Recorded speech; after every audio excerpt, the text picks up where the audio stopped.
بسم اللہ الرحمن الرحیم۔ نیک عورتیں، نیک بخت یا نیک خواتین، نیک بیویاں اپنے شوہر کی فرما بردار ہوتی ہیں۔ فالصالحات قانتات، یہ قانتات ہوتی ہیں، فرما بردار ہوتی ہیں، ادب والیاں ہوتی ہیں۔ لیکن اگر آپ اپنے گھر میں سکون چاہتے ہیں، جتنی بھی نیک خاتون ہوں، جتنی بھی ادب والی ہوں، جتنی بھی فرما بردار ہوں، ان کے لیے آپ ایک کام ضرور کریں۔ اگر آپ یہ نہیں کرتے تو ممکن ہے کہ اس عورت کے ساتھ بھی زیادتی ہو اور گھر کا سکون بھی برباد ہو جائے۔ اس کے لیے ضروری کیا چیز ہے؟ بہت ساری چیزیں میں نے پہلے بھی بتائی ہیں، آگے بھی انشاءاللہ بتائیں گے، لیکن ایک بہت اہم بات یہ ہے، امپورٹنٹ ہے آپ کی زندگی کے لیے، کہ جس گھر میں 2، 3 یا 4 خواتین رہتی ہیں، اس سے زائد یا اس سے کم، 2 سے کم تو ظاہر ہے وہ تو ممکن نہیں، تو اکیلا ہی ہو گیا نا انسان۔ 2 سے زائد، 2 یا 2 سے زائد، ٹھیک ہے، 4 یا 4 سے کم، 5 کبھی ایسا ہوتا ہے نا، ظاہر ہے ایک نند ہے، ایک بھاوج ہے، مثال کے طور پہ یعنی بڑے بھائی کی بیوی ہے جس کو جٹھانی کہتے ہیں ہمارے یہاں، یا دیورانی ہے، ایک دیورانی ہے، ایک جٹھانی ہے، 2 ہو گئی، ایک نند ہے، 3 ہو گئی، ایک امی جان ہے جس کو ساس کہتے ہیں، 4 ہو گئی، ہے نا۔ کبھی ایسا بھی ہوتا ہے کہ 3 ہیں، 3 بھائی شادی شدہ رہتے ہیں، 2 نندے ہیں، ایک ساس صاحبہ ہے، 5 خواتین کا یعنی ایک ٹولہ ہے جو کچن میں مشترکہ شریک ہیں۔ اب آپ یہ دیکھیے کہ بسا اوقات ہوتا ہے کہ ممکن ہے کہ 5 تو نیک بہت مشکل ہے کہ ہوں، اگر 5 خواتین رہتی ہیں یا 4 رہتی ہیں تو 4 نیک ہوں، یہ ذرا پاسبل نہیں ہے، لیکن ہو بھی سکتا ہے بہرحال۔ تو اب ظاہر ہے سب کے اندر وہ تقوی کا یا وہ لیول نہیں ہو سکتا، یہ ممکن نہیں ہے۔ لیکن اگر نیک ہیں بھی، سب کی سب بھی نیک ہیں، یا سب کے سب نیک نہیں ہیں، ساس بہو بہت نیک ہیں، ٹھیک ہے، ساس بھی بہت اچھی ہے اور بہو بھی بہت اچھی ہے، لیکن لازمی بات ہے کہ اور ساری نیک ہیں۔ آپ ایک منٹ کے لیے یہ آپ نا تصور کر لیں کہ سب نیک ہیں، ٹھیک ہے، لیکن پھر بھی دیکھیں بعض اوقات نیک لوگ جو ہوتے ہیں نا وہ بھی کم فہم ہوتے ہیں، کم سمجھ ہوتے ہیں، کم عقل ہوتے ہیں۔ نیک ہونا ایک اپنی جگہ، ایک اپنا وصف ہے، ایک اپنی صفت ہے، ٹھیک ہے، اور کم عقل ہونا، بے وقوف ہونا، بے سمجھ ہونا، یہ ایک الگ چیز ہے، ٹھیک ہے، اور ایک جگہ دونوں چیزیں جمع ہو سکتی ہیں۔ سمجھ رہے ہیں بات کو؟ ایک بندہ نیک بھی ہے لیکن کم عقل بھی ہے، بے شعور بھی ہے، اس کی نیت میں کوئی فتور نہیں ہے، اس کے عمل میں خامی نہیں ہے، لیکن بے موقع کام کرتا ہے۔ ایک بیوی ہے بہت نیک ہے لیکن شوہر کو راضی کرنے کا ہنر اور گن اس کو نہیں آتا، لیکن ہے وہ نیک۔ اچھا میں آپ کو بتاؤں کہ اگر آپ ان کا کچن الگ نہیں کرتے تو نیک عورتوں کی بہت بڑی آزمائش ہے یہ، اس لیے نیک خواتین کا کچن آپ الگ کر دیں۔ ماں باپ سے الگ ہونے کے لیے تو میں آپ کو کبھی بھی نہیں کہوں گی کہ آپ ماں باپ سے الگ ہونے کے لیے کہیں۔ میں ایسی خاتون کو بھی جانتی ہوں کہ ایک خاتون ایسی ہیں میں جانتی ہوں جن کو بہت قریب سے، کہ ان کے شوہر جب بھی کہتے ہیں نا، صاحب استطاعت تھے، الگ گھر میں اپنی بیوی کو لے کے رہ سکتے تھے،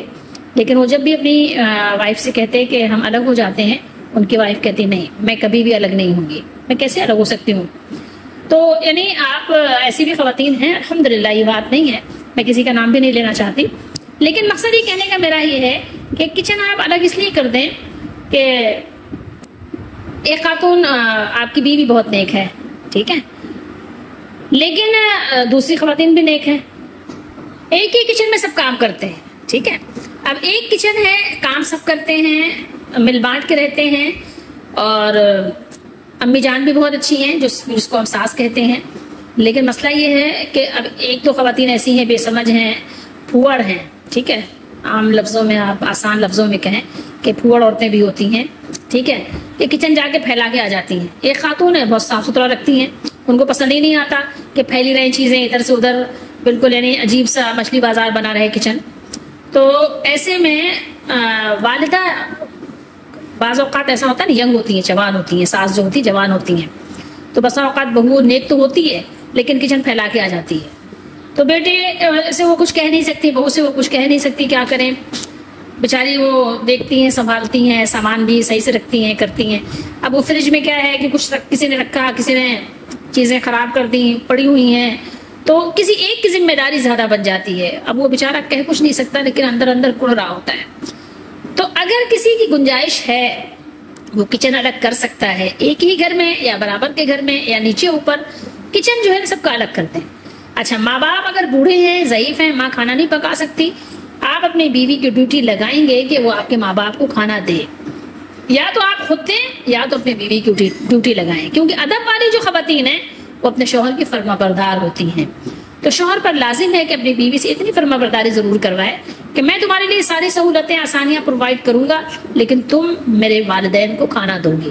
باقی رشتوں کے تمہاری کوئی ذمہ داری نہیں ہے، لیکن میرے ماں باپ کی تمہاری ذمہ داری ہے۔ میری بہنیں ہیں تو اپنا پکا سکتی ہیں، میرے بھائی ہیں تو ان کی بیویاں ان کو اپنا کھانا پکا کے کھلا سکتی ہیں، ان کے لیے مسئلہ نہیں ہے۔ ہاں البتہ یہ بات ضرور ہے، کسی بھابھی کا انتقال ہو گیا، وہ بھی جاتا ہے، یا طلاق ہو گئی، بچے اس کے ذمے ہیں، تو ان کے ساتھ بھی اگر آپ اچھا سلوک کریں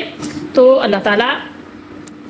آپ کے اجر کو ضائع نہیں کریں گے، ٹھیک ہے۔ لیکن میں یہ کہہ رہی ہوں کہ نیک خواتین کے بھی کچن آپ الگ کر دیں،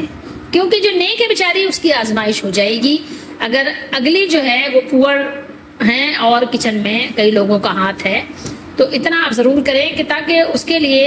آسانیاں ہوں، اس کی ذمہ داریاں کم ہوں۔ کبھی وہ ہو سکتا ہے آپ کی ماں ہی ہو کہ جو وہ سب کو بیچاری برداشت کر رہی ہو اور درگزر سے کام لے رہی ہو، لیکن اس کے اوپر ذمہ داریاں زیادہ آ گئی ہیں، کیونکہ کئی لوگ ہیں آتے ہیں کچن کو پھیلا کے چلے جاتے ہیں، اور پھر بیچاری ماں جو ہے ساس وہ سنبھال رہی ہوتی ہے، سمیٹ رہی ہوتی ہے۔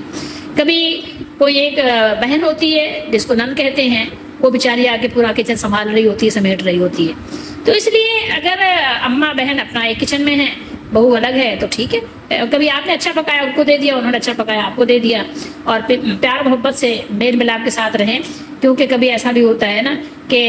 آپ کسی کے محتاج ہو جاتے ہیں، ضرورت مند ہو جاتے ہیں، ایسا مشکل وقت آ جاتا ہے، تو اس مشکل وقت کے آنے سے پہلے